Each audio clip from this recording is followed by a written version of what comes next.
Portland is facing a major budget crisis and will likely have to cut more than $100 million in 6 months. Fox 12's McKenna Marks joins us now live outside City Council after speaking with officials today. McKenna, a lot of people watching this closely. What can you tell us? Well, you guys, there is a lot that the City Council itself still does not know about this situation. Council President Alana Pirtle-Guiney gave the media about 3 minutes today to ask questions, but was unable to talk any specifics. However, we do know that about 120 city employees are at risk of losing their jobs, and public safety departments like police and fire are also at risk of losing millions in funding. $100 million. That's how much money the city of Portland is likely to cut in order to alleviate its budget deficit, according to the city. I spoke to Council President Alana Pirtle-Guiney, who says the previous administration made a lot of short-term decisions to keep existing programs moving. But those decisions are what contributed to what she's calling, quote, extraordinary budget challenges. I understand why they made those decisions at the time, but unfortunately that leaves us with a significantly bigger budget hole than we would have had if those hard decisions had been made a little earlier. Pirtle-Guiney says she didn't know exactly how many employees would be impacted by the budget cuts. But in the city's most recent budget memo, it states at least 120 full-time employees are likely to be cut.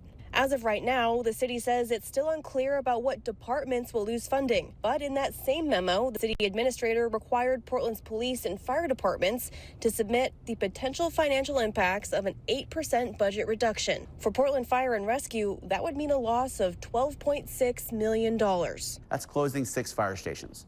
That's massive. That's massive problems for firefighters, for our own safety, and our ability to protect the public. Isaac McLennan is a firefighter himself and the president of the Portland Firefighters Association. He says if 6 fire stations were to close, that would result in longer response times in emergency situations, and every neighborhood in Portland would be impacted. When those first moments, when those crises happens, it'll be firefighters in fire stations that are going to make the difference if people live or die. And closing those stations is extremely dangerous. Communities in California have already seen the results of fire department budget cuts. As the wildfires continue to rage near Los Angeles, McLennan shared his own concerns. We saw the impact of it down in LA, and what we don't want to do is do that same thing here. The city has until June to balance its budget, and Pirtle-Guiney says more numbers will become available next month. While she says a functioning fire department is vital to our local communities, she could not guarantee that public safety won't be impacted by these looming budget cuts. We know that services that our fire department as well as all of our departments provide are absolutely critical and essential. I don't know today what our options are going to be. What we received was a high-level look at what some of those options are.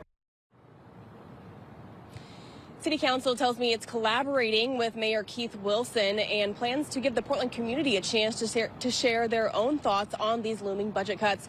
Of course, this is a developing story, and we will be sure to keep you updated as we continue to learn more information. Live in downtown Portland, McKenna Marks, Fox 12 Oregon.